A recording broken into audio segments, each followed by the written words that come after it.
बिस्मिल्लाहिर्रहमानिर्रहीम, अस्सलाम वालेकुम। ऐसा लग रहा है कि हिजबुल्लाह की और इजराइल की जो लड़ाई है वो दोबारा शुरू होने वाली है, और इस दफ़ा जो शुरू होगी वो बड़ी ख़तरनाक होगी, और उसमें फिर ट्रंप का किरदार देखने वाला होगा कि क्या ट्रंप पैसा देगा, असला देगा जो इजराइल को मिलता है। सीन ये हुआ है कि आज लोग वापस आ रहे थे, आपको पता है कि टाइम पूरा हो गया इजराइल की फ़ौज के निकलने का।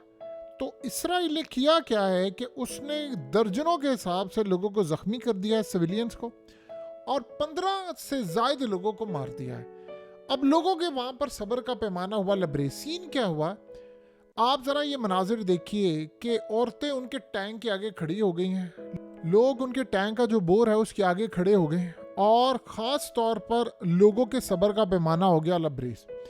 अब सीन ये हुआ है कि वो उंगलियां निकाल के दरमियान वाली जो मिडल फिंगर होती है वो बार बार इनको दिखाते रहे, और इस सूरत हाल के अंदर इजराइल की फ़ौज को चढ़ा था गुस्सा, बहुत ज़्यादा गुस्सा चढ़ा था, और उन्होंने काम ये किया कि इजराइल की फ़ौज को चिढ़ाने के लिए उन्होंने वहाँ बारबेक्यू करना शुरू कर दिया।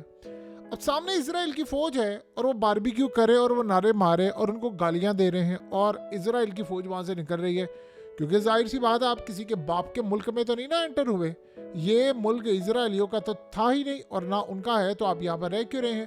तो इस सारी सूरत हाल के अंदर लोगों को चढ़ा हुआ है बहुत ज़्यादा गुस्सा। खाली ये नहीं है कि उनको गुस्सा चढ़ा है, उनके सब्र का पैमाना इस कदर लबरेज हुआ पड़ा है इजराइल के लिए कि आप ये सोचें कि इन्होंने अब लड़ने का फैसला किया, और पता ये चला है कि हिजबुल्लाह की जो ताकत है वो काफ़ी हद तक बढ़ गई है। जब ये जंग रुकी है उन्होंने बहुत असला चीज़ें, तमाम चीज़ें अपनी जमा कर ली हैं। अब सीन यहाँ पर ये हुआ है कि इनका खौफ भी उतर गया है। उन्होंने अब इजराइल के फौजियों के सामने जा जाकर उनको उंगलियां दिखाना शुरू की हैं, उनको बुरा भला कह रहे और उनको पीछे धकेले। इस चक्कर में उनको चढ़ा है गुस्सा, उन्होंने 15 से ज्यादा लोगों को मार दिया है। हिजबुल्लाह को जब ये बात पता चली है तो जो एग्रीमेंट जिन्होंने करवाया था ये कतर और बाकी ताकतों ने, जिसमें जाहिर सी बात है बैक एंड पर ट्रंप भी शामिल था, तो उन्होंने पैगाम ये दिया है कि हमारे सबर का हो गया पैमाना लबरेज, हमारे लोगों ने वापस आना था, क्योंकि मुआहदे के तहत 60 दिन के अंदर अंदर तुमने वापस जाना, तुम गए नहीं, हमारे लोग मार दिए, अब हम छोड़ेंगे नहीं, लोग आ रहे अपने घरों को वापस, और इजराइल वहां से जा नहीं रही फौज, तो जब फौज नहीं जा रही तो क्या मतलब है, तो जंग का ही मतलब है ना, और इसके अलावा कुछ नहीं। अब आप ये सोचें कि सारी सूरत हाल में आज इजराइल को जो बम और मिसाइलों की खेप थी वो मिल रही है।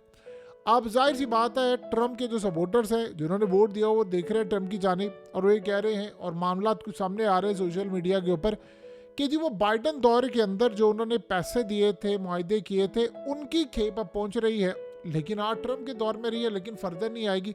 इस सूरत हाल के अंदर अब लोग ट्रंप की तरफ देख रहे हैं कि यार ये तो लिबनान के मामले पर ये सारा कुछ हो रहा है, ये तो इन्होंने बंदे मार दिए हैं, यही इसराइल के मारे होते तो तुम सब ने तूफान उठा देना था। तो इसका मतलब है कि हिजबुल्लाह की लड़ाई अब होने वाली है, अब वो तो बर्दाश्त नहीं करेंगे। देखिए इसराइल ने जितनी लड़ाई लड़ी थी हिजबुल्लाह के खिलाफ, वो ये बात ज़हन में रखिएगा, वो सारी अमेरिका के ब्याह पर लड़ी थी। अब लोग घरों को वापस आ रहे हैं तो भैया आप निकलो यहाँ से। इसराइल ये चाह रहा है कि हमारी किसी तरह लड़ाई हो जाए, कोई ना कोई सूरत हाल हो जाए। अब वहाँ असल मामला शुरू हुआ है और उनको गुस्सा ये चढ़ा है कि हमें ये मिडल फिंगर दिखा रहे हैं, हमें गुस्सा दिलवा रहे हैं, हमें फलाना हो रहा है, हमारे यानी लोगों को उन्होंने मारना शुरू कर दिया है। और आप ये सोचें कि सबसे बढ़कर मसला ये हुआ है, वो कह रहे हैं कि हमने तुम्हें घरों को जाने नहीं दिए। अब लोगों ने वहाँ पर हिजबुल्लाह को जाकर कहना शुरू कर दिया है कि आप लड़ें, फिर इनको सबक सिखाएं। जाहिर सी बात है उन्होंने एग्रीमेंट तोड़ा है, तो जब एग्रीमेंट तोड़ा है तो हिजबुल्लाह के मिसाइल ख़त्म नहीं हुए। देखिए ये सारे समझ रहे हैं कि शाम के अंदर जुलानी की हुकूमत आ गई, चूँकि वो इजराइली है, इजराइल का हमदर्द है, उसका नवाज है, और तुर्की और इजराइल ने मिलकर सारा खेल किया है। तो अब हिजबुल्लाह को शाम से सप्लाई नहीं जाएगी, रूस भी अब नहीं है, अब ईरान भी नहीं है, तो हिजबुल्लाह को ज़्यादा मार पड़ेगी। देखिए हिजबुल्लाह ने सारी स्ट्रेटजी का पहले से हल निकाला है, यही सूरत हाल थी ना। इसराइल ने सोचा कि हम सारी सुरंगों को बंद कर देंगे, सब कुछ बंद कर देंगे, हमास को हम कॉर्नर कर देंगे। हमास को आप उनकी सुरंगों को निकाल नहीं सके, और उन्होंने सबने देखा कि वो कैदियों को निकाल कर ले आए, और आपको पता भी नहीं चला कि उन्होंने कैदी कहाँ रखे थे, गाड़ियाँ कहाँ रखी थी। देखिए आप एक बात बताइए, आप सुरंगों में रह रहे हो, कैदियों के चेहरों से आपको लगता है कि इनको ज़रा भी खौफ है किसी भी बात का, किसी भी लेवल का इनको खौफ आपके चेहरों पे, यानी आप देख सकते हैं गाड़ियों में बैठे हो, यानी आप सबसे पहले स्किन को देखते हैं। देखिए अंडर